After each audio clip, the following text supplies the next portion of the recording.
You need some. Is that the video one? Oh, we're using the video?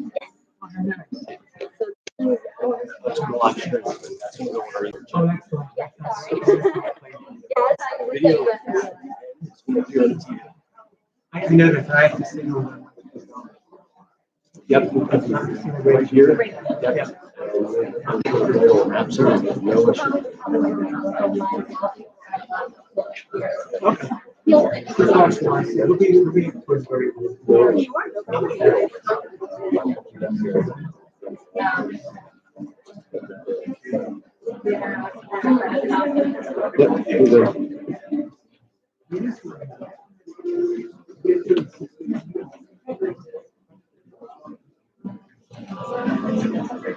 Good. Well, So we can have it, did it show from like, or no? it's right above you, the ceiling. It should pick you up. It should pick you up. If it's all loud enough, just try not to whisper. How cool is that?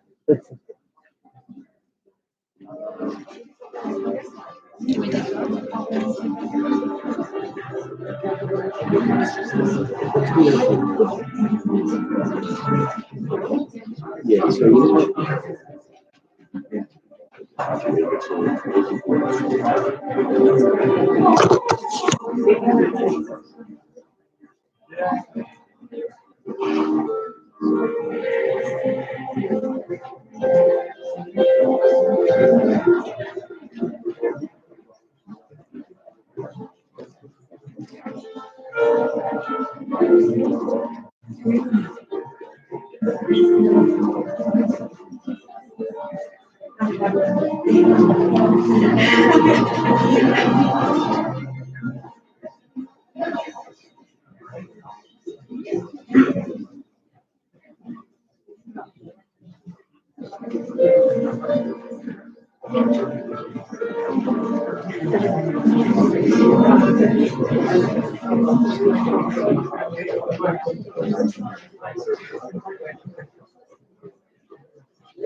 Permit me to respectfully remind you, birth and death is a supreme matter.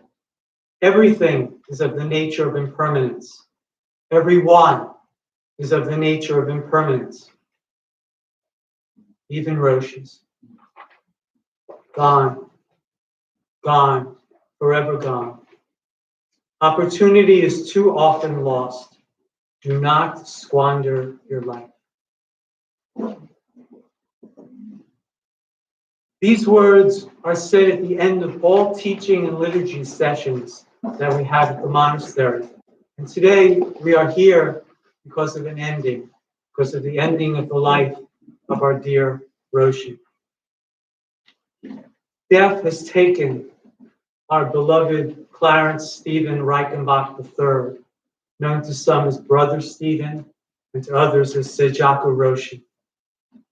We grieve in our darkened world. Even in our silence, even in our meditation, there is lamentation. Even in our tears, there is loneliness. And yet we are here to recall a life well lived and teachings that are eternal and never die. In Zen, we say that we take refuge in three jewels or treasures: the Buddha, which is the spirit of all existence, God, if you will; the Dharma, the sacred teachings of all faiths, Torah, Gospels, Buddhist scriptures, just to name a few. Seijaku Roshi respected all of these. He didn't consider himself a Buddhist or fit into any category like that. And today you have a service being led by a rabbi who's also a Zen monk, and with the participation as well as our dear friend Deacon James Casa from Sacred Heart Catholic Church, and a bunch of Buddhist monks on top of that. But that was what characterized Roshi. He was completely accepting of all religions and all faiths. It becomes a little difficult every once in a while to explain that our Zen practice isn't necessarily just a Buddhist practice. We have all the trappings of Japanese Soto Zen tradition, but he was very clear that that doesn't mean we're Japanese. That doesn't mean that we're necessarily Buddhists as well. So you're going to see that great mixture in the service. I have to admit, I've done in my career as a rabbi over 400 funeral services, and this is probably one of 3 or 4 that wasn't Jewish. So bear with me. And the third jewel or treasure is the Sangha, the community, evidenced by everybody here today. We are the Sangha. We are his community. We were his community. We are his community. We'll continue, hopefully, to be his community into the future. And if Roshi were here today, he would say, because he always said this when there was such a gathering, he would thank you for being here, knowing that there's so much else you could be doing in your life today. But thank you for choosing to be here. And then, of course, he would say, I love you. I love you all. So in the rising of the sun and in its going down, we will remember him. Join me in saying, we will remember him. We will remember him. In the blowing of the wind and in the chill of winter, we will remember him. In the opening of buds and in the rebirth of spring, we will remember him. In the rustling of leaves and in the beauty of autumn, we will remember him. In the beginning of the year and when it ends, we will remember him. When we are weary and in need of strength, we will remember him. When we are lost and sick at heart, we will remember him. When we have joys we yearn to share, we will remember him. So long as we live, he too shall live, for he is now a part of us as we remember him. In a moment, Brother Genjo will come forward to lead us in some chanting. So just to let you know what we'll be doing, some of you have sheets to reflect this. We'll be doing these 3 refuges I spoke of in Pali, the Buddha or God nature, Dharma, the sacred teachings, and also Sangha, the community. Our main sutra, our main liturgy at the Zen monastery is the Heart Sutra. So we'll be chanting that in Sino-Japanese next. The key to the Heart Sutra is the realization that all form is emptiness, all emptiness is form. We spend a lot of time in meditation and in training, learning the true nature of this so-called reality and how it fits into the greater reality and absolute reality of the universe. Form is emptiness, but emptiness is also form. And then we're going to chant the Dharani or sacred phrases that glorify holy beings everywhere. It says we do this so that disaster disappears, right realization appears, and the virtue of this Dharani is complete. And then we have some chanting from the gates of sweet nectar, a very, very nice song that we'll chant a number of times. Brother Genja.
Daimyo Kichijo Dharani. Adoration to all the Buddhas in the 3 worlds and the 10 directions. Hail to the incomparable nature which removes disaster.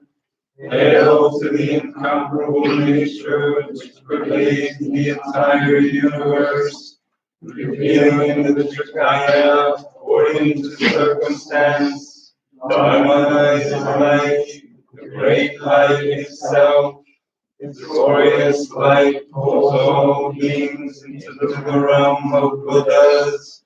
Thus disaster disappears, right realization appears, and the virtue of this Dharani is complete.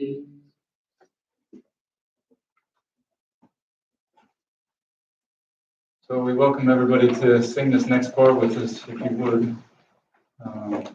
Normally the leader will sing it once first, all the way through, and then the last 2 times everybody sing it together. So if you would like to sing, if you don't have a copy, maybe peek over your neighbor.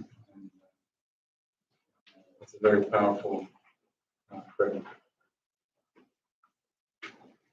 Calling out to hungry heart, everywhere through endless time. You who wander, you who thirst, I offer you this bodhi mind. Calling all you hungry spirits, everywhere through endless time. Calling out to hungry hearts, all the lost and left behind.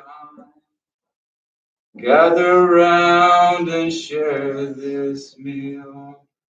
Your joy and your sorrow, I make it mine. Calling out to hungry hearts, everywhere through endless time. You who wander, you who thirst, I offer you this bodhi mind. Calling all you hungry spirits, everywhere through endless time. Calling out to hungry hearts, all the lost and left behind. Gather round and share this meal. Your joy and your sorrow, I make it mine. Calling out to hungry hearts, everywhere through endless time. You who wander, you who thirst, I offer you this bodhi mind. Calling all you hungry spirits, everywhere through endless time. Calling out to hungry hearts, all the lost and left behind. Gather round and share this meal. Your joy and your sorrow, I make it mine.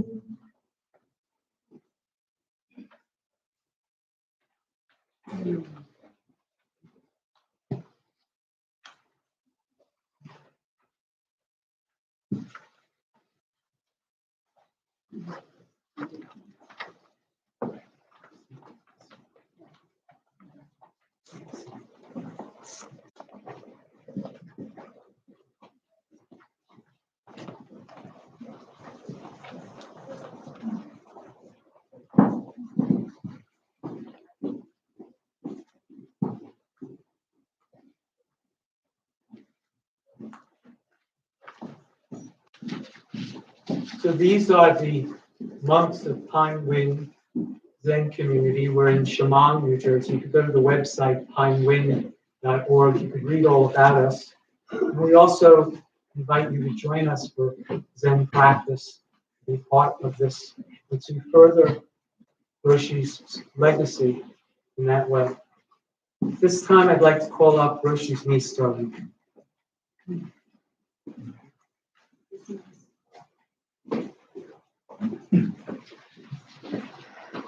Hi, everybody.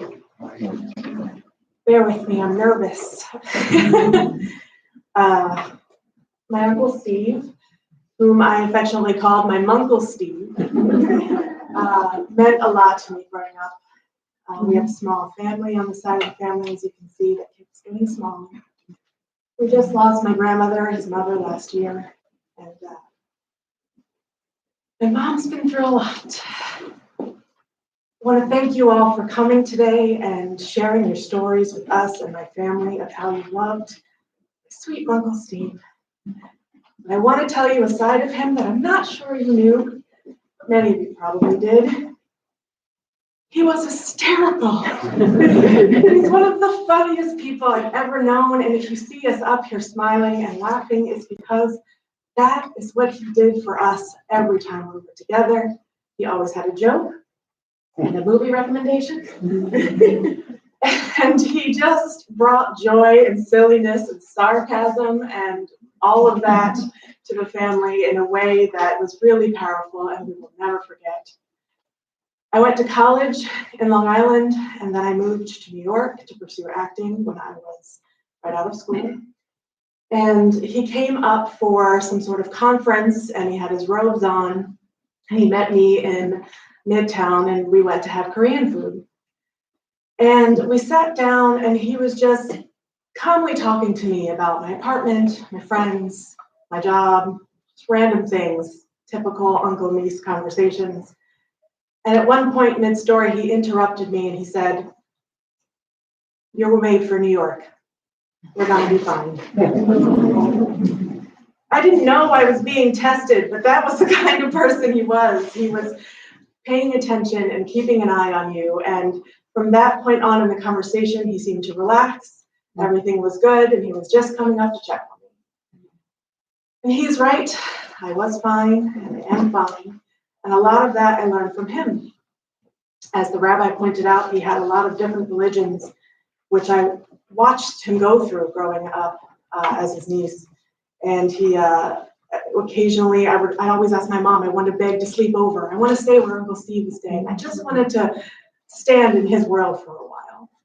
And I didn't always understand his choices, but he always plowed forward. And he always made them and followed his heart. He knew somehow he would find what was meant for him. And watching him so confidently follow his dreams when he wasn't always supported was such a major lesson for me to see growing up. And so I want to leave you all with that memory that I have of him. If you see me smiling and laughing, it's because I'm remembering something hysterical that he said that is still funny, and I always will. And of all the choices he made, he left us with his favorite one, which is Katie. And just the mention of her name, I've never seen anything make him quite so happy in all of my something years. And I'm so grateful that she's here with us and we all get to share her. I love her going forward because she's a truly incredible girl. Thank you. Thank you.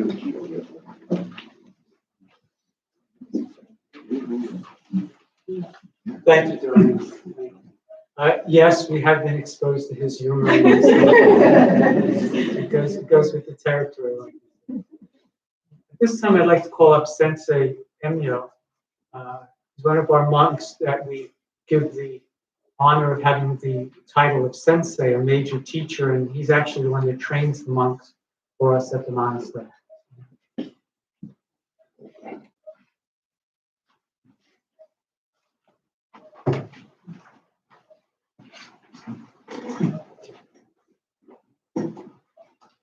Good afternoon. Again, my name is Emio, and I'm one of the senior monks at Pine Wind Zen Center.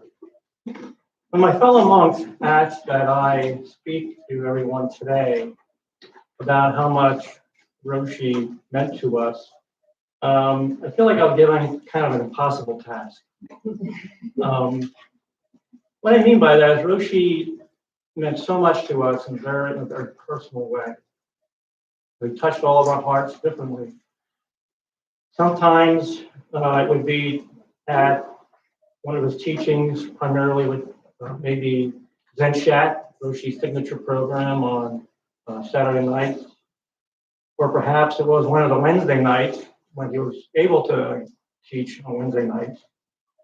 Or when we were working elbow to elbow outside doing maintenance around the monastery.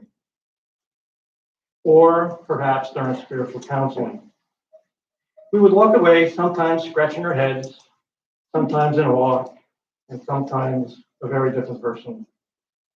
And I'm going to share some of these stories shortly. Roshi was the true Zen master, always teaching moment to moment in both subtle and direct ways. He considered himself a myth buster, challenging accepted norms and beliefs. When you took on you as a student, you learned quickly, sometimes the hard way, that he was a no-nonsense kind of guy. And he had a much higher standard for his monks and students to live by. He was firm and direct, and as a result, you learned to choose your words carefully when in a conversation with him. Otherwise, you were setting yourself up for a lecture. And most of the time, that was a good thing. He was a stickler for detail and expected everyone to follow prescribed protocol and etiquette. And this was particularly true when in the Zendo or meditation hall, where he had a zero tolerance for any deviation from the etiquette manual. And he was watching, and you were going to get an earful if you deviated from the manual. Aside from his firmness, and to some, his intimidating style. The more you got to know Roshi, the more you realized that deep down, he was truly a caring and compassionate person. Despite Roshi's firm, no-nonsense style, he was also a man of wit and humor. When the monks would meet, typically before a Wednesday night or one of the other times, many times he would have us almost laughing in tears. And his occasional one-liners would have the same effect. Even during Saturday night Zen chats, he would have people laughing at times. And on occasion, those in attendance would be treated to the unexpected expletive that would leave everybody either speechless or laughing along. As I mentioned, Roshi touched all of us in a very personal level. So I asked my fellow monks if they could recall some examples that we can share today. And here are some of the accounts. And these are all their stories, unedited by me, to make that clear. When a potential student would ask Roshi to be their teacher, he would only agree if they would commit to stay for 1 year. Here I am, 29 years later, after hearing just one teaching of Roshi's, I knew I found my home and would never leave. But soon would come. When at a Cape May retreat several years ago, I met Roshi one evening. We had a discussion around acceptance, since I was dealing with feelings of resentment regarding permanent alimony.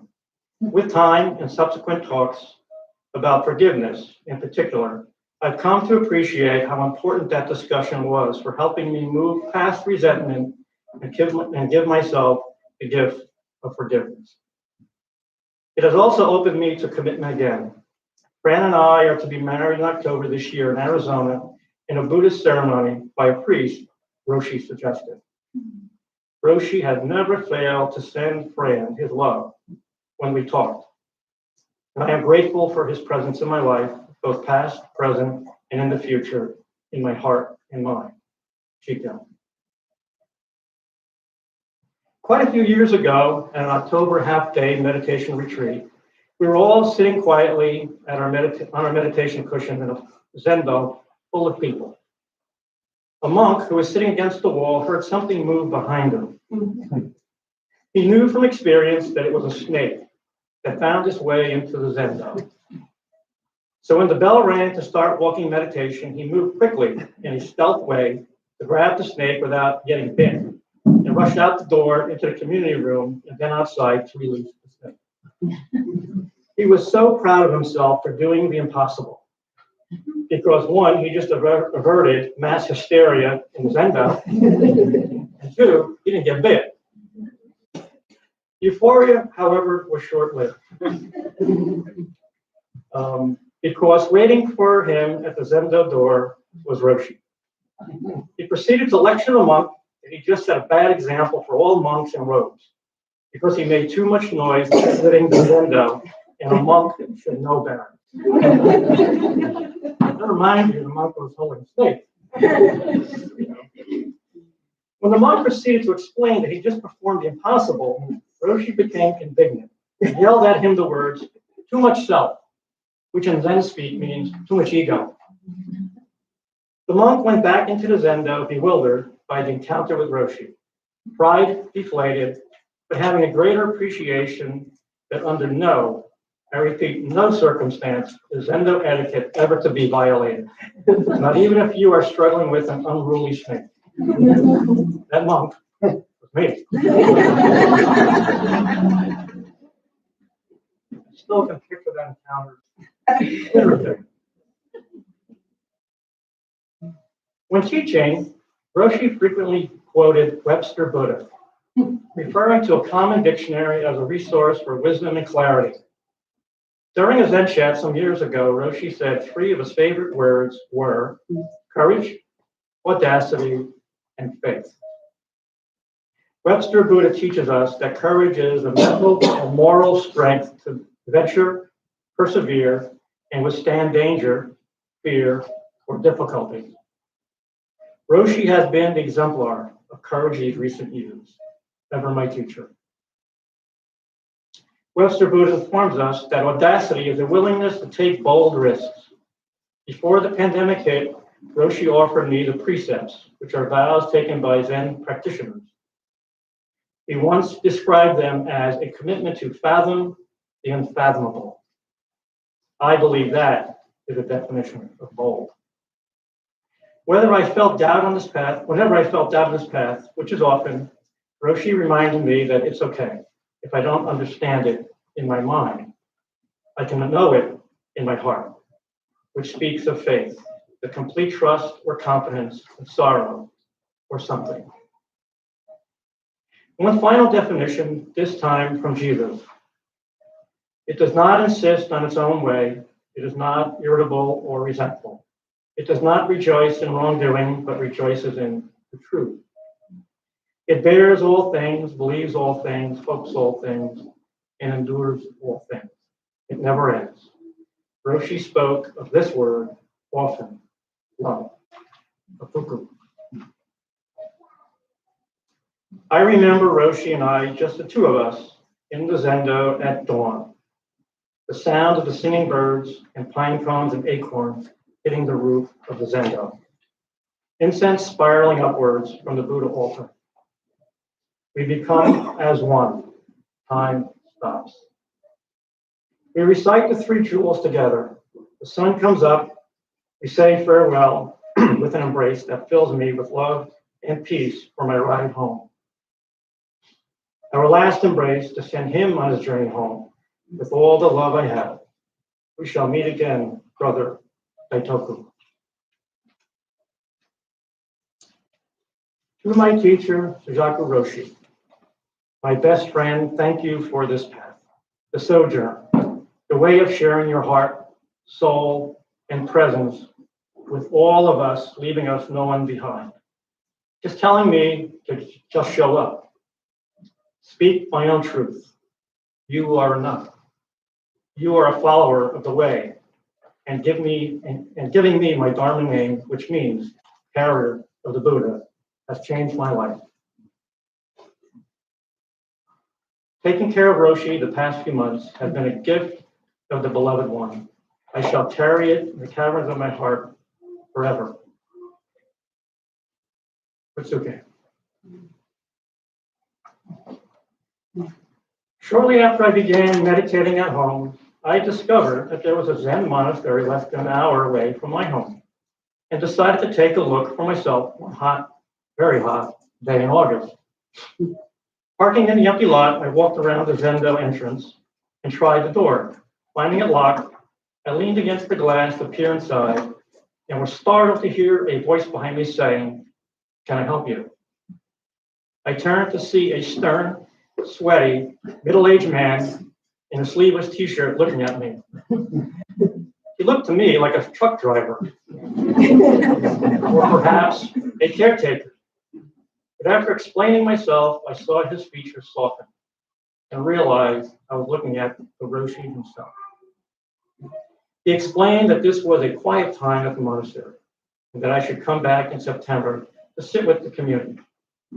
Unfamiliar with Zen etiquette, I reached out to shake his warm hand, and he accepted it with a hint of a smile, and then invited me to walk the wooded path, which we call Peace Trail, on my way back to the car. As I began to leave, he turned and gave me a deep bow in my direction, as if I were a monk. This memory returned to me on my final visit with Roshi, sitting with him in his bedroom, almost unable to speak. As I held his warm hand in mine once again, soft, untroubled, reassuring me that all was well. With gratitude for this final teaching, it was now my turn to bow deeply.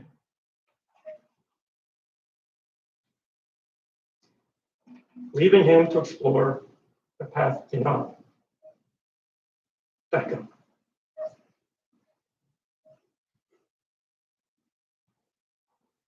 One of the essential teachings in Buddhism is that we are all interconnected and interdependent. For me, Roshi has been one of those special threads that brings people together and who has helped us connect at a deeper level. When I said my goodbyes to Roshi, I thanked him for helping me find purpose in my life. He took me in as a student and showed me the way. Roshi built in Pine Wind a community of love and compassion. His vision was to help people of all paths and ways of life to connect our hearts, our true nature, and to be in this world the way we are intended to be and created. There have been so many teachings from Roshi that have touched my life. But one specific teaching that confirmed that I was on the right path in the right place was a morning daily meditation, or daily reflection, that Roshi delivered in May 2020. His reflection included the prayer of St. Francis of Assisi. This prayer was the one that I sung in church choir when I was younger. Many times when I felt lost and confused, I would sing it, and it brought a sense of peace and relief in me. I have always asked God to help me be a benefit for everyone who needs a helping hand or shoulder to rely on. I know from the deepest of my being that when Roshi placed the rocks on my shoulders when receiving the precepts, this prayer was once again embedded in me. The sacred vows taken during the Kai ceremony can also be confirmed through this prayer. Geshe. From the moment I arrived at Pine Wind, Roshi began to impact my life in a deep way. I have received so many valuable teachings from him, far too many to count.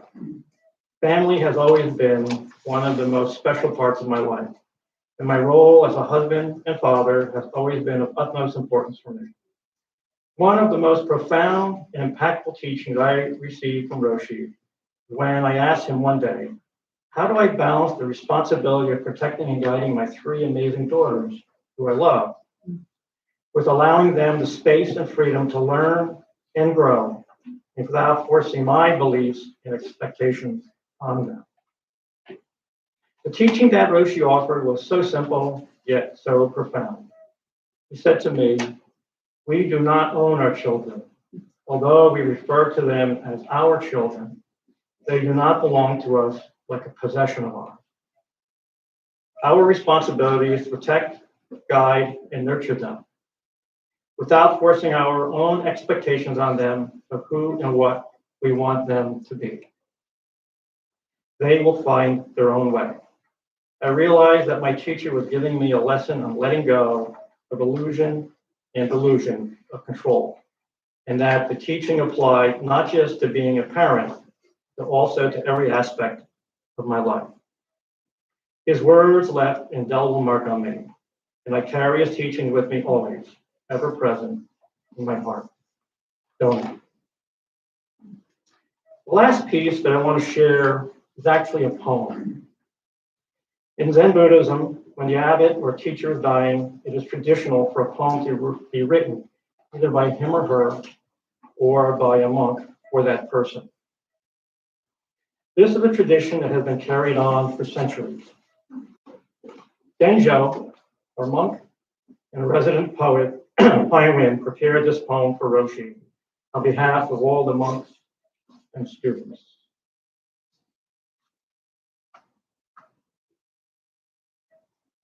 Blessed are you, great lion of light, a protector resting in the towering pines, watchful amongst the sleeping Buddhas. The drumming thunder of Dharma soaks through the sands of time. With each step, a passing imprint on these blessed pure lands. May you always carry the sticks of Taiko's beating heart, drumming out love's song. And now, this mother stone returns to the warmth of the mountain's womb, the resting place of all giants. From every peak, the lion roar is transmitted like a symphony of a million trumpets. Each hand and bone, wing and claw, wind and snow. Teacher, Dada. These stories are examples of just one time that Roshi impacted the life of the monks, and there were many as well. Since countless people have been touched by Roshi over the years, these stories are their stories as well. It's hard to imagine how many people's lives have been changed for the better by Roshi. I'd like to close with a quote from a book by His Holiness the Dalai Lama called For the Benefit of All Beings. So I believe it sums up Roshi's life nicely. We are all here on this planet, as it were, as tourists. None of us can live forever. The longest we might live is 100 years. So while we are here, we should try to have a good heart and to make something positive and useful of our lives. Whether we live just a few years or a whole century, it would be truly regrettable and sad if we were to spend that time aggravating the problems that afflict other people, animals, and the environment. The most important thing is to be a good human being. Roshi, no doubt, was a role model as envisioned by His Holiness. He certainly had a good heart and was always concerned about other people, animals, and the environment. And most of all, he was just a good human being. Something that His Holiness asks of all of us in this reading. So on behalf of the Pine Wind community of past and current students, members, and monks, I say we're going to miss you, Roshi.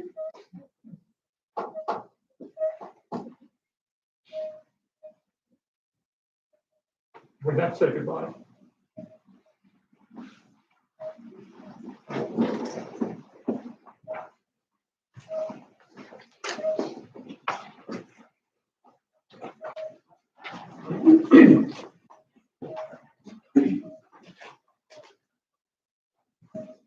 I met Roshi back in probably about 1989.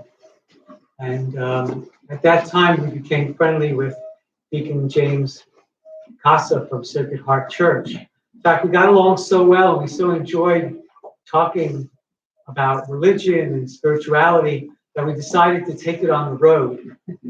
So along with one other person who was a Christian Scientist, we had the rabbi, the deacon, the Zen monk, and the four of us called ourselves the Four Amigos. And we traveled around to different synagogues and institutions and churches to give talks on religion. And Deacon Jim's with us here to help us today. I want to tell you that towards the end of his life, Roshi told me that he was feeling stronger about his Catholic faith. Again, we don't see any contradiction in that in our form of Zen. But he really, really was truly a person of faith. A lot of times people who had studied just sort of traditional Buddhism or Zen, which doesn't really have this concept of a God like the Judeo-Christian religions, would be surprised at that. But he would insist that he had a lot of faith in God and that he really, really felt connected to his Catholic faith. So at this time, I'd like to call up Deacon Jim.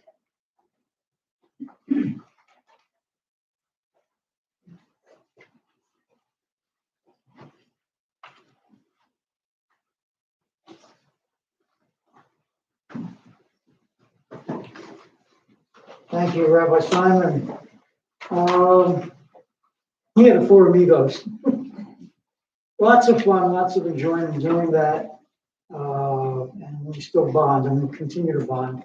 I think the passing of Roshi means that we got to get busy again and keep it going. So I'm honored to be here and I'm grateful for Rabbi Simon's invitation to come and participate. And over the last 3 years, we've been in touch. And when I was working at the hospital at Hampton over here. I was busy with a group of people dealing with addictions. When I got the phone call, and I saw the name show up on my phone, I have to return it when I get a moment. I saw it from him last week, and I knew that it was about. So, and it was difficult, very, very difficult. We call ourselves brothers from different mothers, and we really appreciate what that means and how profound that is to be able to experience another person on such a level. And three of us, and Richard Beaver when he was with us, okay, I think we all understood that. So we're going to begin in the traditional. I'm going to read two pieces that go back to Roshi's Christian Catholic tradition. And so I begin in the Father and the Son of the Holy Spirit. Amen. The first piece I was asked to read is the 23rd Psalm, and also then I'll follow up with the Lord's Prayer. But these are things that we often will pray or recite, and we do it so quickly that sometimes the wonder of the words that are there sometimes escape us. And so I'm going to read them very, very slowly so that the power of these words come to heart. The first one is the 23rd Psalm. It's this. The Lord is my shepherd. I lack nothing. He makes me lie down in green pastures. He leads me beside quiet waters. He refreshes my soul. He guides me along the right path for his name's sake. Even though I walk through the darkest valley, I will feel no evil. You are with me. Your rod and your staff, they comfort me. You prepare a table before me in the presence of my enemies. And you anoint my head with oil. My cup overflows. Surely goodness and love will follow me all the days of my life, and I will dwell in the house of the Lord forever. I trust that to be so for Roshi. The second piece is the Lord's Prayer. And again, slowly and with some reflection too. The apostles had asked Jesus, they had said, Lord, teach us to pray. They didn't ask him, let's do miracles. They didn't ask him to do, let's write a book. They didn't know. They said, Lord, teach us to pray. And for all of these years, Roshi has helped me in my prayer life too. I met him at the same time, about 1989, 32 years ago. And so when he was just Stephen, There was no Roshi at the time, but he always was a Roshi. And so from the Francis House of Prayer in Rancocas to the large mansion there over in Riverton, and then to the other house over in Cinnamons, and finally to Pine Wind in Shamam. All these years he's been with me, I've been with him. And I count that as blessing. I count that as rich. I count that as profound. I'll always be blessed. The Lord's Prayer. Mr. Roshi, thank you for helping me pray too. Our Father, which art in heaven, hallowed be thy name. Thy kingdom come. Thy will be done on earth as it is in heaven. Give us this day our daily bread, and forgive us our trespasses, as we forgive those who trespass against us. And lead us not into temptation, but deliver us from evil. For thine is the kingdom, and the power, and the glory, forever and ever. Amen. My closing thoughts here. I love what the Hindu teacher Ram Dass said. We're all just basically walking each other home. Today we walk Roshi home. In our hearts, he walks us home. No. There's a wonderful word, Greek word called kaiving. Kaiving basically means to be present to someone else, even though they may not be there physically with you. During these last 3 years, I've kived a number of times with him. And I will continue to guide with him. In preparation to be ordained a deacon, this was my 25th anniversary, by the way, we had to write a spiritual autobiography. And in it, in my reflection of preparing it and writing it, it struck me that outside of my own family, I said, who are those people who made that impact on me? And a thought came to me from Henry David Thoreau when he says, I was born in the most wonderful place, meaning Massachusetts, in the nick of time. That quote always stuck with me. And so I thought it over as I prepared the autobiography. Who are those people who I met in the nick of time, who are not family members? And Roshi was one of them, that I met in 1989. It touched me along the way, and continues and will continue, because I know he will, because he's told me that. I'd like to close with a poem now, since I want to introduce something myself, and I got the mic and I can do it. As far as New York, well, I'm from New York, if you couldn't guess that by now. So a kid from Astoria can deal with a monk from Jersey.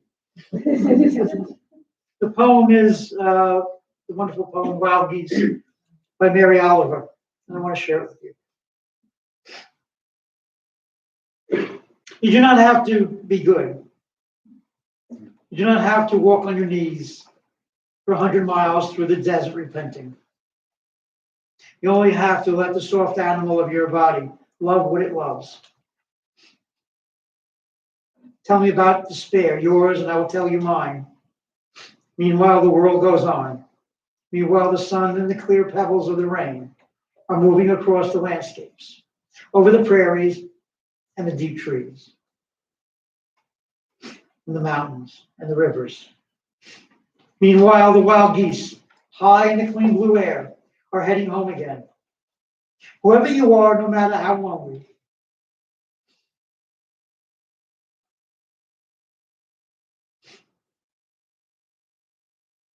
whoever you are, no matter how lonely, the world offers itself to your imagination, calls you to like the wild geese, harsh and silent, over and over again, announcing your place in the family of things.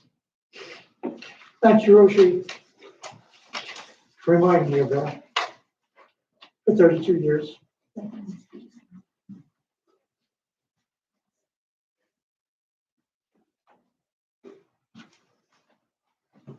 Thank you, Deacon.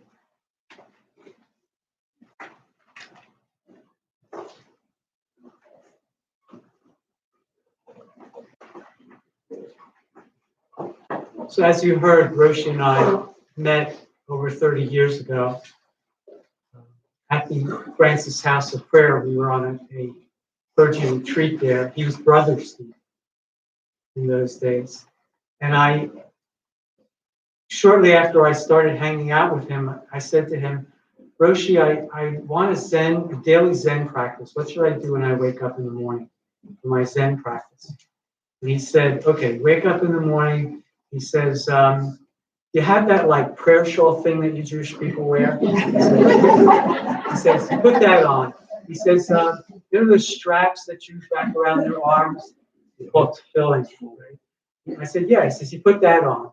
He says, then you take that little hat that you guys wear, and you have a Jewish prayer book? I said, yeah. He says, you pick up the prayer book and you turn to them. And I cut him off. I said, no, you misunderstood me.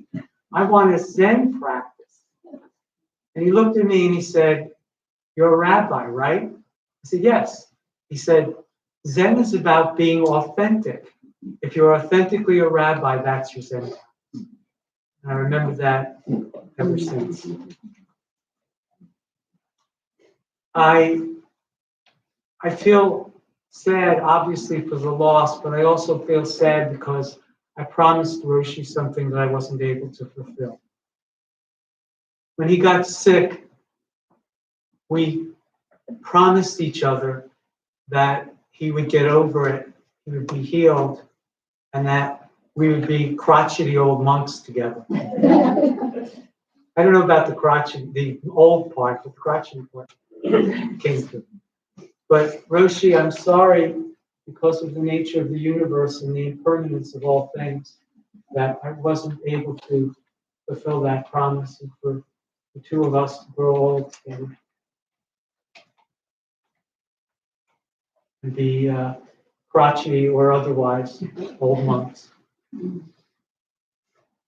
I want to give our condolences to Roshi's family, to his sister Debbie and her family, and to his father, Clarence, and also to his daughter, wonderful daughter, who's a part of our Zen community, Katie. We express our condolences to all of you and all his students, monks, friends that are here today. Thank you once again so much for coming out and celebrating his life with us. We want to give special thanks to those who cared for Roshi toward the end of his life, and that includes all the monks and students, but especially Utsuke, who carries the Buddha, and he named her properly. She's the one that had to carry Roshi toward the end of his life, carried the Buddha, and that's what she did in an incredibly loving, competent way. We also want to thank Samaritan Hospice, which is a company that I work for now, for their incredible care of Roshi. I know social worker Serena's here this afternoon. We want to thank her and the doctors, the nurses that came from Samaritan. I'm used to experiencing it on the other side, providing the care, not one that has care for us, receiving care. So I continue to tell everybody that I can at Samaritan Hospice. And I work with angels. They truly are angels. So we want to thank Samaritan Hospice, especially those who cared for Roshi.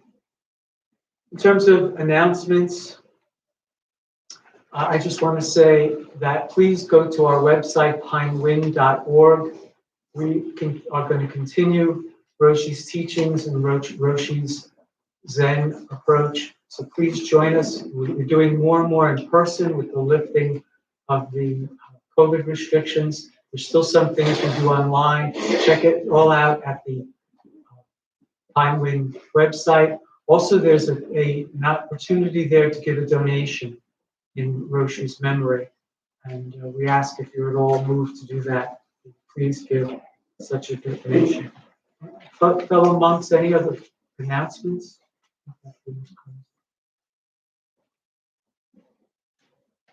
So if the monks would please come forward.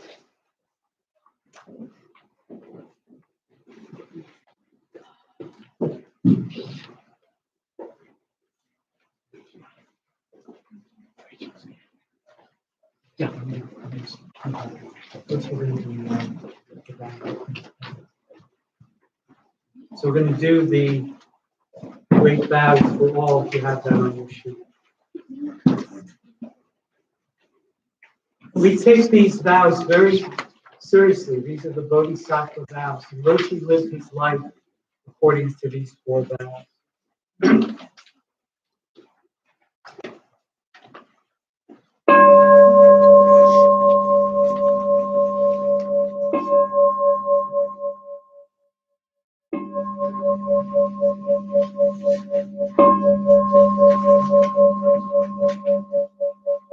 However innumerable all beings are, I vow to love them all. However inexhaustible desires are, I vow to extinguish them all. However immeasurable truth is, I vow to master them all. However endless the way is, I vow to follow it. May I become at all times, both now and forever, a protector for those without protection, a guide for those who have lost their way, a shield for those who oceans cross, a sanctuary for those in danger, a lamp for those without light, a place of refuge for those without shelter, and a servant to all in need. We can have the video.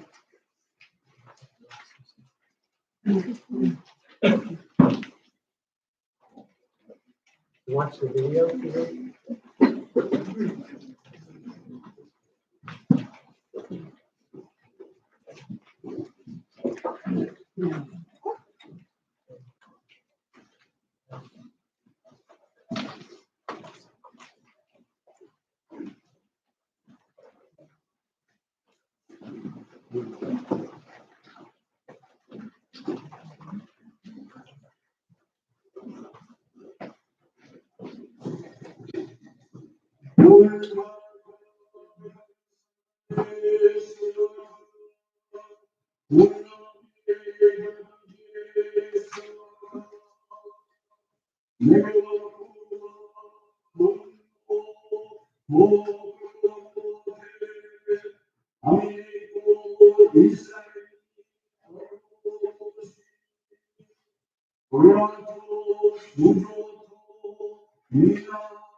Permit me to respectfully remind you, birth and death is a supreme matter. Everything is of the nature of impermanence.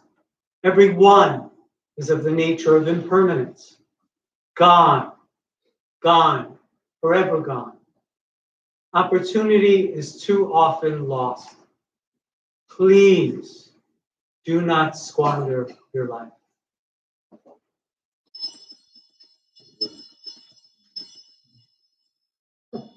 How's that decided? Thank you, everybody, for being here.